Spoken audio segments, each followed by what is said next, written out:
If I were to ask you whether you think we live in a moral society, I bet your answer would be a resounding no. The internet gives us a window into the lives of others across the globe, and what we see is often repulsive. It seems as though we don't really know what we're doing. We have no guiding star to look to show us how and why we should be moral. We can't seem to agree on what the moral thing to do is, and as a result, there's mass political divisions in our society, with each side believing the other to be morally evil. On the 21st of May, 2025, just 1 month ago, the philosopher Alasdair MacIntyre passed away. But what he left behind was a book that might explain and correct the moral deficiencies within our society. His book, After Virtue. MacIntyre starts with a story to help illustrate a general overview of the situation. Imagine that science caused some sort of catastrophe, and as a result, it was shunned and eliminated in society. Scientists were killed, labs were destroyed, and all scientific literature was banned. Only fragments remained in this new society. But after some years, there's a social revival in science using these fragments. People are starting to memorize scientific terms and phrases. However, they don't understand the context of it because it's long gone. You can fully recreate the periodic table by memory, but you can't explain what any of these letters mean. There's no actual science going on.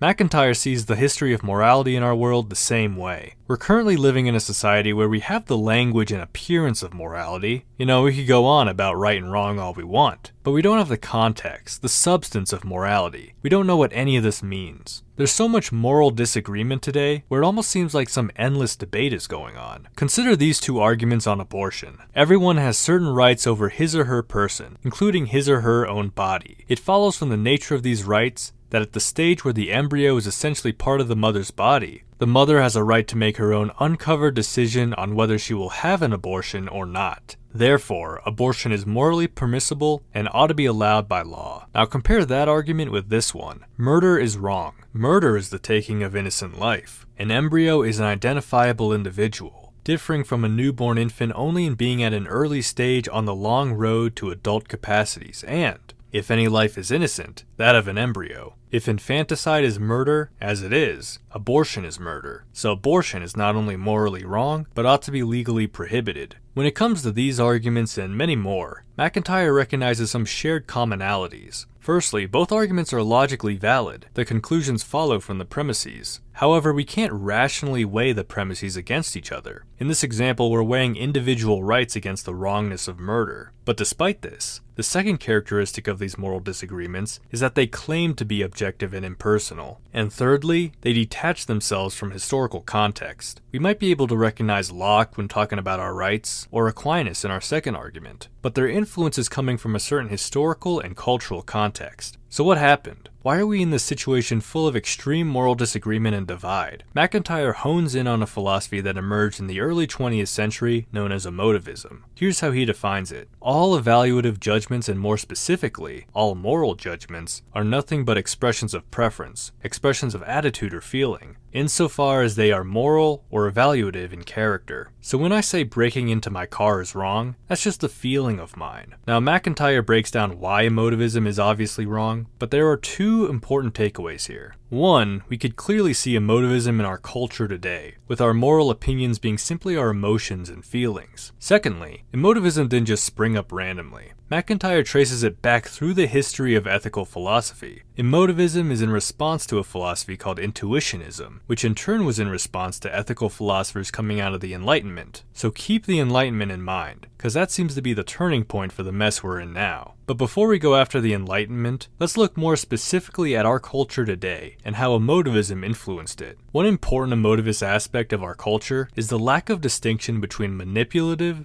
and non-manipulative relationships. And this is shown in what MacIntyre refers to as characters. Characters are essentially social roles that people take on, which in turn limit their morality essentially. If you take on a character, your morality is constrained to the morality of that character, like a cage. Characters also act as representatives of the morality of the culture they're in. Characters are the masks worn by moral philosophies. Now, the social role one plays doesn't have to always coincide with the individual taking on that role. MacIntyre uses the example of a Catholic priest performing ritualistic duties, but personally has lost his faith. But nonetheless, while taking on that character, the individual morality is constrained within that social role. Now, what specific characters have emerged in our culture as a result of emotivism? We have the aesthete, the manager, and the therapist. As we go through them, note the lack of concern for morality in each. The aesthete is a character concerned with boredom, brought on by a leisurely life. This leisurely life is often financially related. However, the aesthete doesn't necessarily have to be rich, but still might have rich fantasies and dreams. In order to fight this boredom and need for excitement and sensation, they may engage in manipulative relationships with others to feed that desire. Notice how there's not much talk of morality or virtue here. An example MacIntyre uses that we've talked about on this channel is Kierkegaard's character A from Either Or. Next we have the manager. The manager is involved in some organization, whether it be a private company or government or political group. The manager recognizes the goals of that group and tries to use scarce resources to meet those goals. Bureaucratic rationality is the rationality of matching means to ends economically and efficiently. Again, here we have no real mention of morality. The manager is simply concerned with meeting ends through means, regardless of what those ends are, and the manager might employ manipulative social relations in order to meet that goal. Finally, we have the therapist, who is very much like the manager,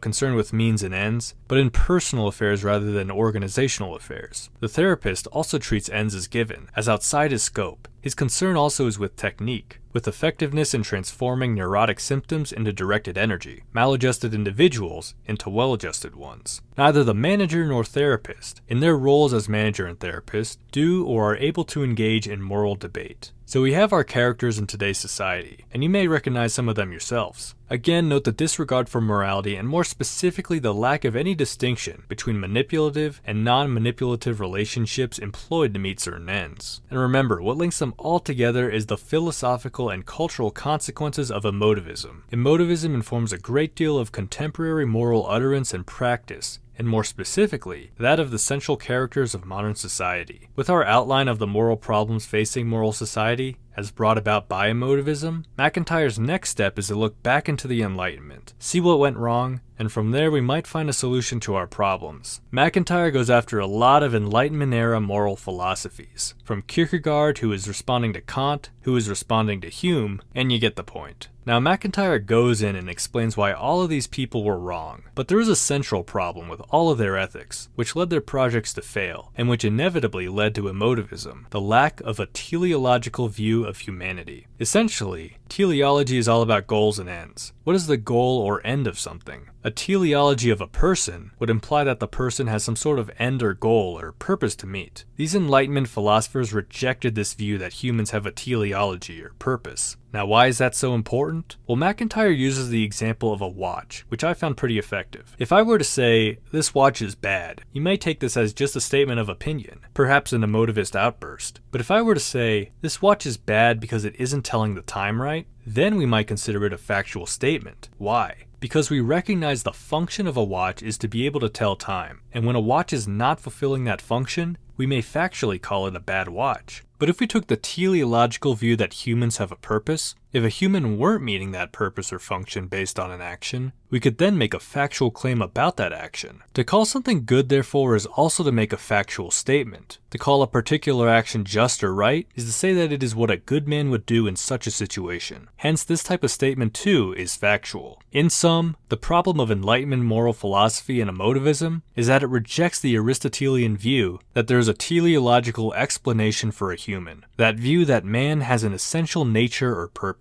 If we don't have a purpose, we can't factually say whether or not what we're doing is right or wrong, because there's nothing we can make reference to. It's the Enlightenment rejection of this view that led to the inevitable conclusion of emotivism. That emergence involved a rejection of all those Aristotelian and quasi-Aristotelian views of the world, in which evaluative claims function as a particular kind of factual claim. But this fall towards emotivism started with one man, a man who was mostly spot on according to MacIntyre, Friedrich Nietzsche. You see, before Nietzsche, the Enlightenment philosophers rejected Aristotelian virtue ethics and teleology, and instead tried to ground moral philosophy into something rational. As Nietzsche pointed out, that project ultimately failed, and MacIntyre agrees. However, that doesn't mean we should just all become Nietzscheans now. Instead, we need to make a choice between this Nietzschean rejection or those Aristotelian virtue ethics that were discarded by those Enlightenment figures. Was it right in the first place to reject Aristotle? For if Aristotle's position in in ethics and politics could be sustained, the whole Nietzschean enterprise would be pointless. Now, it's important to note that MacIntyre isn't just advocating that we go back to Aristotle 100%. He differs from Aristotle in many ways, but he does want to support a teleological virtue ethics. That begs the question though, what virtue ethics? Throughout human history there have been many differing ideas on what justifies the virtues, and what specific virtues are even virtues in the first place. These conflicting views lead MacIntyre to take a look at different systems of virtue ethics throughout history, such as in Homer, Plato, Sophocles, Aristotle obviously, and medieval Christianity. He even touches on accounts of the virtues given by Jane Austen and Ben Franklin, who I have a video on here. Now these accounts are all over the place in their justifications and specific virtues. For example, with Homer, the virtues are there to help one operate within a social role, like Achilles being a warrior. For Aristotle and medieval Christianity, the virtues help us progress towards a human telos or end. And then with Ben Franklin, they almost take on a utilitarian function. So how, with all these differences, can we arrive at some more universal knowledge of the virtues? MacIntyre says there are 3 stages or parts to the logical development of the concept of a virtue. The first stage requires a background account of what I shall call a practice. The second an account of the narrative order of a single human life, and the third an account of what constitutes a moral tradition. So we got our 3 aspects of a virtue that'll help us gain some consistency over these differing historical accounts of the virtues. Simply put, the practice, the narrative, and the moral tradition. Now the term practice for MacIntyre is a specific term in which he has his own definition. It is a long-ass, complicated definition. So I'm going to read out this colossus of a definition first, and then we'll take it apart piece by piece. Are you ready? Get your popcorn, get your soda, because this is going to be a long one. And you know what? Let's make it interesting. If you're so big-brained, try to see if you could grasp what he's saying upon one reading. I sure couldn't. Alright, here's MacIntyre's definition for a practice. By a practice, I'm going to mean any coherent and complex form of socially established cooperative human activity through which goods internal to that form of activity are realized in the course of trying to achieve those standards of excellence which are appropriate to, and partially definitive of, that form of activity, with the result that human powers to achieve excellence and human conceptions of the ends and goods involved are systematically extended. I don't want to hear anyone in the comments claiming they understood that the first time. And if you did, well,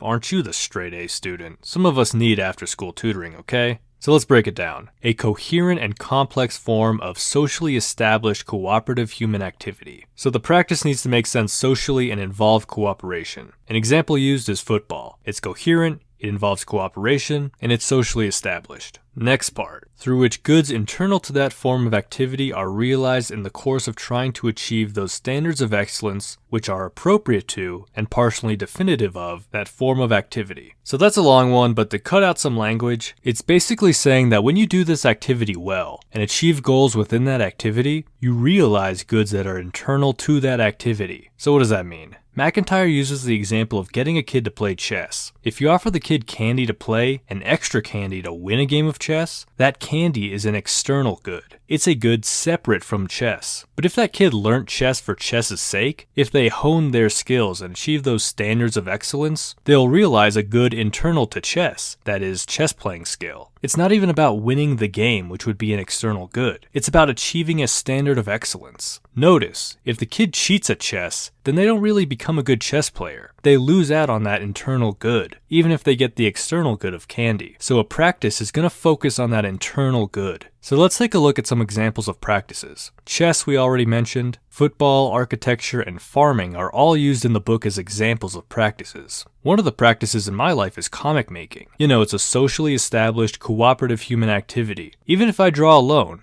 I do learn and get inspiration from others. And there are standards of excellence in comic making that I strive towards. I can achieve those internal goods to comic making, i.e. being a good cartoonist. So you out there, think of a practice that you do in your life. And with this, MacIntyre is ready to give us his, in his words, partial and tentative definition of a virtue. A virtue is an acquired human quality, the possession and exercise of which tends to enable us to achieve those goods which are internal to practices, and the lack of which effectively prevents us from achieving any such goods. Let's stick with the example of chess playing. A virtue will tend to enable us to achieve goods internal to a practice. So, a certain virtue will tend to enable us to achieve an internal good of chess, or let's say being a good chess player. Maybe you need courage, to make some sort of risky but necessary move. Truth, now that's one. You need to be a truthful, non-cheating chess player and learn to work within those boundaries to become a better chess player. But okay, you might be saying, look, philosophy tunes, this is cool and all, albeit complicated, when we think about practices like cooking or painting or whatever. And I get how focusing on internal goods versus external goods may be beneficial, but it feels like something's missing. And that's because there is something missing, my intuitive friend. We still need that big telos or teleology for human life. You know that big thing in the last video that modern philosophy rejected, which led to the mess we're in? So the following chapter addresses that ever so important telos or unity of human life. Without an overriding conception of the telos of a whole human life, conceived as a unity, our conception of certain individual virtues has to remain partial and incomplete. When we're trying to get a grasp of what's meant by human life with a telos,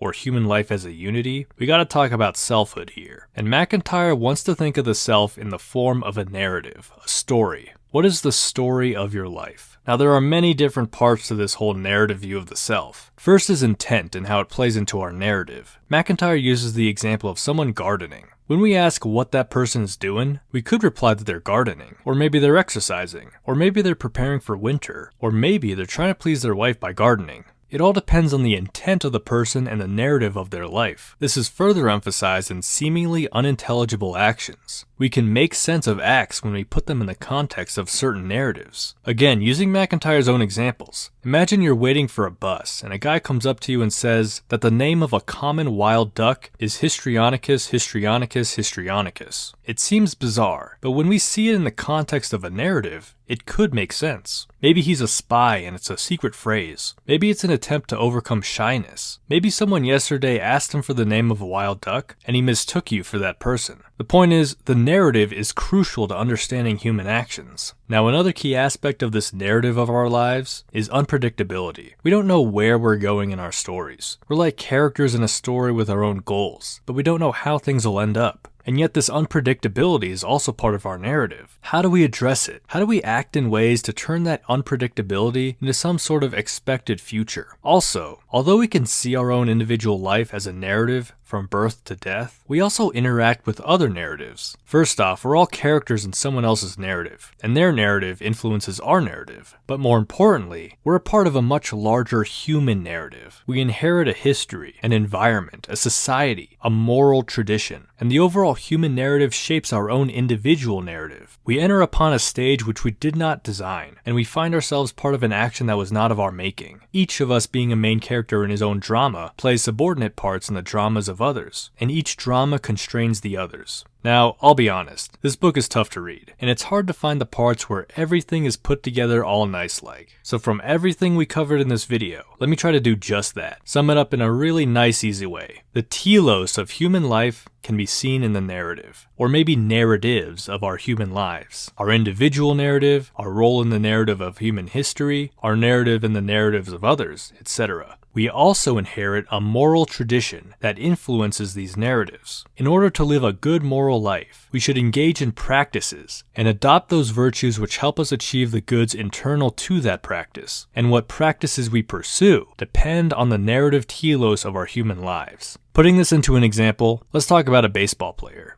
Their narrative is to become a legendary batter, and the narrative history and tradition of baseball, games in general, and the narratives of other players, fans, managers, and all that plays into this narrative. Oh my gosh, I'm saying narrative so many times. In order to become that legendary hitter, the player would adopt virtues necessary to achieve those goods internal to baseball, and not focus on external goods like getting paid or fame or whatnot. Now obviously, being a legendary batter is not the only part of the narrative for this human life. There's a love life, a social life, and all that jazz. But hopefully that example helps illustrate at least my own understanding of MacIntyre's thoughts. So, let's return to that question we had at the beginning of all this. Nietzsche or Aristotle? Do we embrace modern individualism, or do we return to the virtues and see ourselves, yes, within our own individual narrative, but also as a part of other narratives? This got to be a pretty tough read by the end. Many different moving parts. I did leave out a lot because it is a dense book, but hopefully this inspires you to pick it up yourself and form your own opinions and understanding. Thank you for watching. If you enjoyed yourself, be sure to like, subscribe, and hit the bell. And with that, I wish you all a beautiful rest of your day.